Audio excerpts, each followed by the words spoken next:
I'm so excited about the art of getting in the hot seat. Okay, so one of the things I'd really love to get better at is step 4. Step 1 is ask. Contrast helps you. Step 2 is source answers. Step 3 is you get in the receiving mode. Step 4 is you're really good at being in the receiving mode. Funny that step 4 is just being good at step 3, but step 4 is just mastery of it. You care about feeling good and you're playing the satisfaction game. And then step 5 is really our favorite step. That's when you are back in a contrasting moment and you're still happy. The contrast isn't setting you off your game. You see it for what it is, the valuable thing that it is. Yeah. Okay, so then maybe it's more 4 to 5. So I've gotten fairly good at the first few steps a few days of the week. So there's 7 days a week, and don't pat yourself on the back too much. Step 1, that's a no-brainer. You can't get out of step 1. Life just happens and you launch rockets whether you want to or not. Step 2, we're doing. So the first 2 steps you get no credit whatsoever for. That's the universe, that's life coming at you. Step 3 is the first thing you got to do, and you know what it is? Be happy. We know it's a challenge. Feel good. And then you know what step 4 is? Like feeling good. That's all. Like it so much that you're willing to do it. Like it so much that you're willing to be aware. Like it so much that you're willing to catch it in the early subtle stages.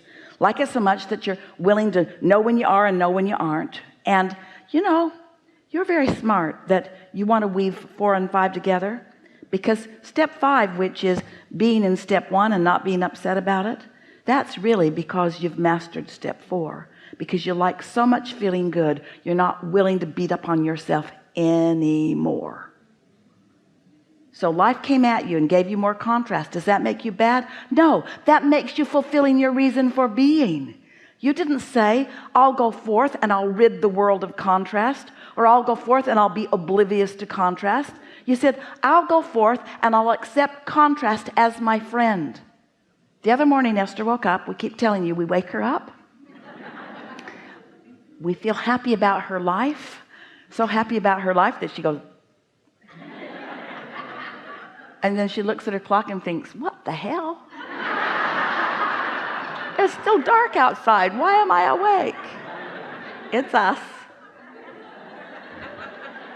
And the thought that's in her mind is she sees the infinity sign or the eternity sign, call it whatever you want.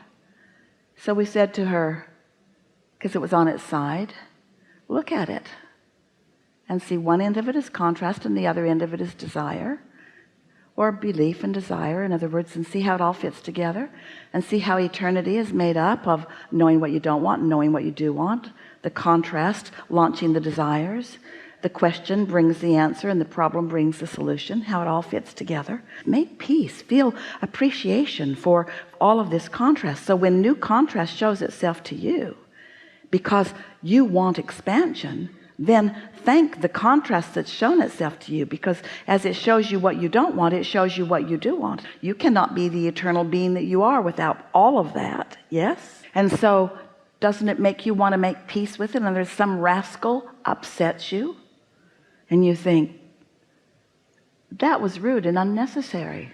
I don't like being upset. Or you could think, oh, you've just helped me launch another desire, another clarifying aspect to my expansion, which I must have because of all the things that I am. Eternal is the most significant. And without something that causes me to ask, then I would cease to be. And since I cannot cease to be, then thank you for the direction along the way. Thank you for the focus. For the focus that I get to now define. Thank you for the question or the problem that is now causing me to focus in the direction of the answer or the solution. Thank you for producing more impetus for my life, which I love. That's step 5. Yahoo! Somebody to hate for just a minute until I realize that's not who I am. So I got to work this out because I hate you because of the way you're behaving. When I look at you, I feel hatred because of who you're being. And I also feel disembodied from who I really am. I also feel complete disconnection from the love that is me. So now I got some things to think about. My hatred of you or the true love that is me, which means I either got to get my attention off of you or I got to find some things about you that I can appreciate. And as you find things to appreciate about the most egregious of beings,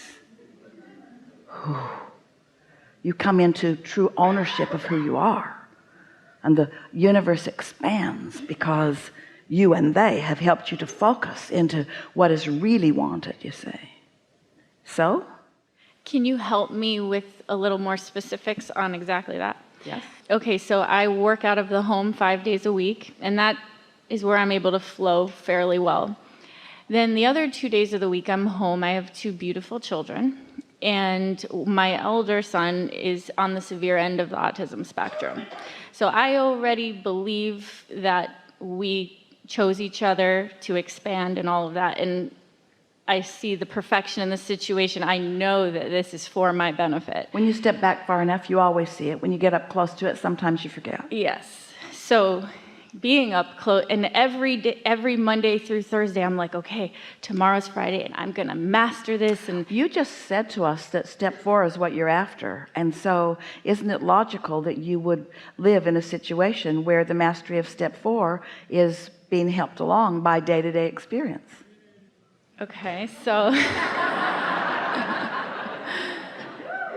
okay, so I'm in this situation where there's very intense contrast after contrast after contrast, like all day long. And it's almost like I feel like I don't even have the control anymore. Let us explain something to you. You're going to like this because we have not said this before. So you're causing the universe to expand here with the clarity and intensity of this question. So just relax and let's take this new step forward together. So all things are expanding. We talked about that. And the intensity of what you're living is causing a lot of desire.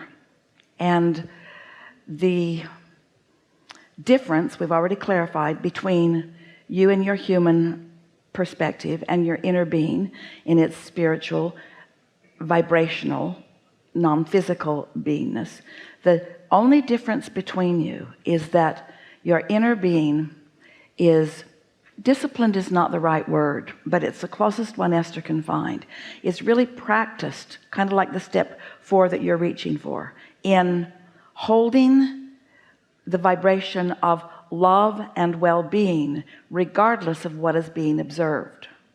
So the way that you and your inner being work so well together, each of you, is that you came where you can freak out, and in your freaking out launch new desires, and your inner being watches you come and freak out but never freaks out and never loses connection with source. Does that make sense to you? So there's always this steady vibration of resources and of answers to questions and solutions to problems that is available to you. So you're discovering through what you call contrast improvements, and your inner being is taking the improvement and becoming the improvement and experiencing the positive evolution, which is what this well-being and goodness of the universe really is all about as a result of what you're living. Now you might say, well, I don't like so much being the guinea pig that's out here in the trenches that's throwing the good stuff your way, inner being. And in a way we can see why it might feel that way to you, but as you reach into these new places, you ask for new things, and your inner being always is the vibrational equivalent of what you've asked for. We're getting to something really important here. Your inner being sees the contrast but doesn't have the knee-jerk reaction to it, because your inner being is stable in its knowledge of goodness and well-being. Your inner being knows that there's no risk and knows that the well-being is dominant. And so it doesn't matter what upheaval is happening on the planet. You have to ask sometimes. Humans do ask this question on a pretty regular basis. If there is a source energy, or what we as man want to call God, then why does God allow all of this chaos and all of this suffering? Why is that even allowed? Why are we allowed to have suffering? And the answer is because you have free will in order to produce new desire. It's all part of the process, and because you have guidance that will always lead you into the solution that the problem has helped you point toward. Did that make some sense to you? So the difference between your inner being and you is that your inner being always holds steady to the solution, to the love, to the answer to the question, no matter what you are doing. That's where your inner being is. So when your desire is as you just told us it was, when your desire is to feel the feeling of alignment more than it is to fix any problem, then you will see the problems as your inner being sees the problems, and instead of looking like problems, they will look like opportunities. Instead of suffering within them, you will revel within them. Are you following us at all? It's like Esther broke everything on an etagere. She was dusting, and one shelf got loose, and it broke the next and the next and the next, and all the treasures that they'd gathered for the first 10 years of their life together were all in a crumbled pile of broken glass. And Jerry, when he heard the crash, came running. He said, "Oh good, something to want." He saw no problem with a crumpled pile of glass, because it just meant there were a lot of empty shelves that could be filled with more treasures, and the fun of finding them is so delicious. You see, helpful? Yes. And also today's his birthday, so thank you. Pretty good.